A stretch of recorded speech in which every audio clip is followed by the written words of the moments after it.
አሁን በዚህ ሰዓት አእምሮ ውስጥ ጦርነት የተካሄደ ነው። ስለ ነገ ትፈራለህ፣ ስላለፈው ትቆጫለህ፣ ልብ በፍጥነት ይመታል። ሌሊቱን እንቅልፍ አጥተህ ጣራውን ታያለህ። ብዙዎች ጭንቀት የዘመኑ በሽታ ነው ይሉሃል። እኔ ግን የምልህ ጭንቀት በሽታ ሳይሆን ሳይታወቅ የገነባኸው የአእምሮ እስር ቤት ነው። ይህን የአእምሮ እስር ቤት እንዴት እንውጣ ነው ጥያቄያችን። ዛሬ ያንን እስር ቤት ሰብረን የምንወጣበትን አእምሮህን ዳግም የምትቆጣጠርበትን ሚስጥር እነግርሃለሁ። እስከ መጨረሻው አብረኸኝ ቆይ። ጭንቀትን ማስወገጃ 5 መንገዶች። አንደኛው ነገን በመፍራት ዛሬን አትናወጥ። በመጀመሪያ ወደ ጠቀስነው ነጥብ እንመለስ። እያንዳንዱ ቀናት ሲመጡ ይዘውት የሚመጡት የራሳቸው ክስተት አሉት። አንተ ግን ዛሬን ብቻ በትኩረት ተመልከት። ፈጣሪ የሰጠህን ዛሬን አመስግነህ አታገኘውምና። ይህ ደግሞ ውጤታማ ስለሆነ መጪው ጊዜ የራስ አስተዋጽኦ አለው። ነገር ግን ነገን አስበህ በመፍራት በአንተ ላይ የሚሆነውን ሁሉ ዛሬ የሚያናውጥህ ይሆናል። ከተናወጥክ ደግሞ ዛሬን በአግባቡ ሳትውል ለነገ ጤናማ እቅድ ሳታቅድ ትቀራለህ ማለት ነው። ይህ ማለት ደግሞ ከተለማመድከው በህይወትህ ብዙ ቀናትን ጤናማ ሳይሆኑ ታሳልፋቸዋለህ ማለት ነው። ዛሬን በአግባቡ ወርቃማ የሆነችን ጊዜ መጠቀም አለብህ። ስለ ነገን የሚያስበው ፈጣሪ ያውቀዋልና።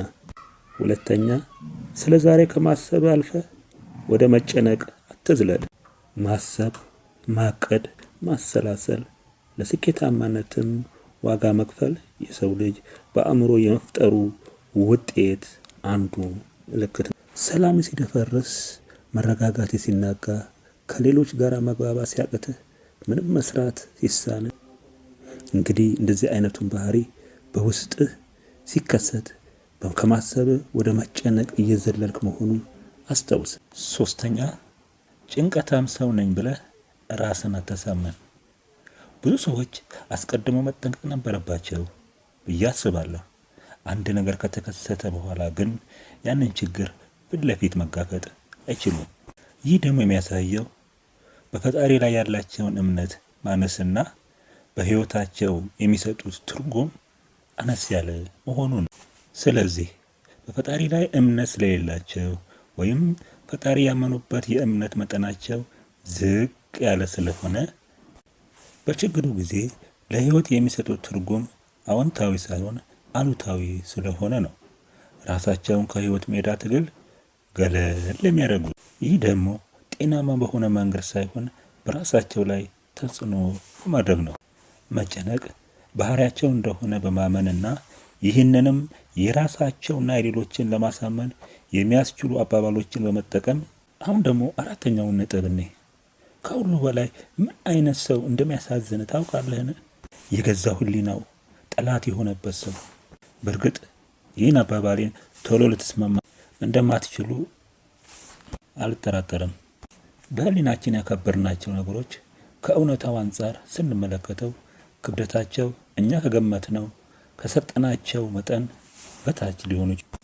አንድ ጥሩ ምሳሌ ልስጣችሁ።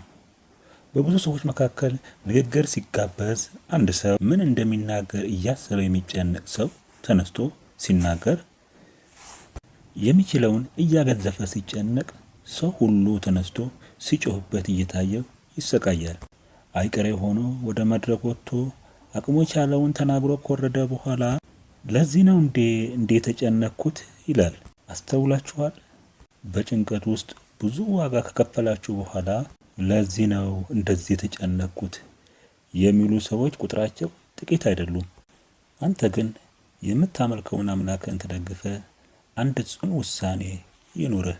ያስፈራህን ነገር በጸሎት ከመቋቋም ባሻገር የመፍትሄውን ሐሳብ አስብ እንጂ ከእንግዲህ ወዲህ የገጠመኝን ወይም ሊገጥመኝ ያለውን ነገር በህሊናዬ የማግዘፍ ጸባዬን እለውጣለሁ በል። የሚሆነው ሁሉ ግድ መሆን ያለበት ነው። የኔ መጨነቅ ምን ይለውጣል ብለህ ራስህን መጠየቅ አትርሳ። 5ኛ፣ የሚሆነው ሁሉ ግድ መሆን ያለበት ነው። የኔ መጨነቅ ምን ይለውጣል ብለህ ራስን መጠየቅ። ለምሳሌ ለሞት የተቃረበ የቤተሰባቸውን አባል የከበቡ ቤተሰቦች የሚጠባበቁበትን የሚችሉትን ለይተው ማወቅና የሰው አቅም የሚችለውን ያህል ሁሉም ነገር አሟጠው ማድረግ አለባቸው።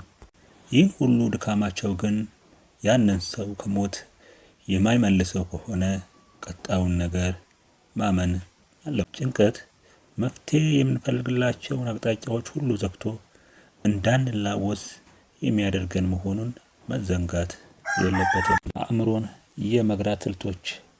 ጭንቀት ሲጀምርህ ከ5 4 3 2 1 ብለህ ዘለህ ተነስ።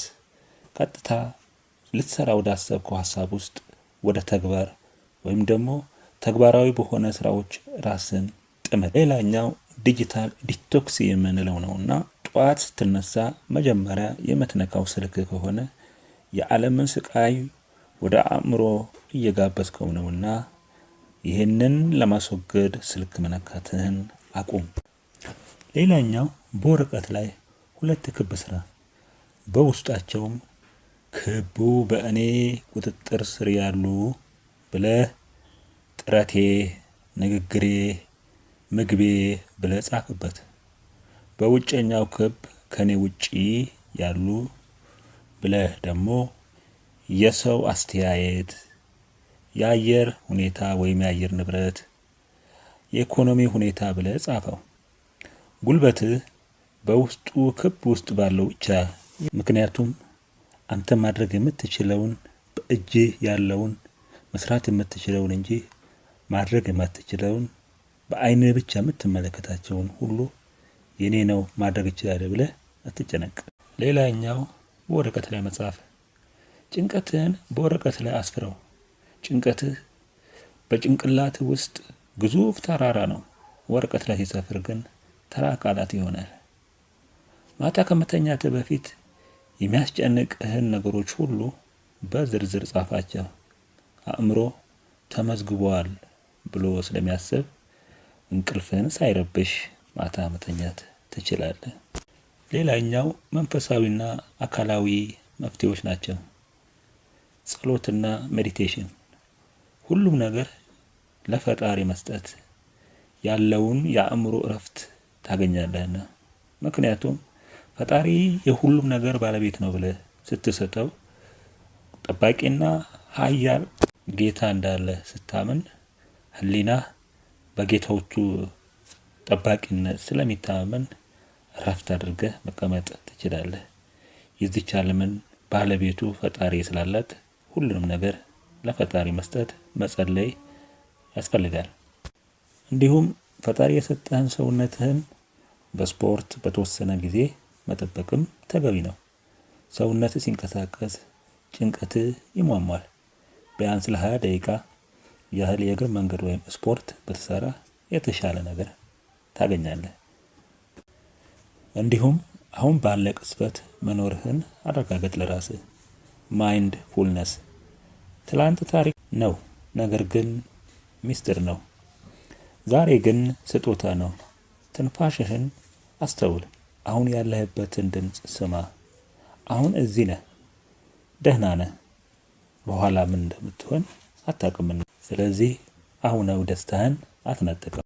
በመጨረሻም ወዳጄ ጭንቀት ያንተ ማንነት አይደለም። አንተ ከጭንቀት በላይ ነህ። ዛሬ ወስን።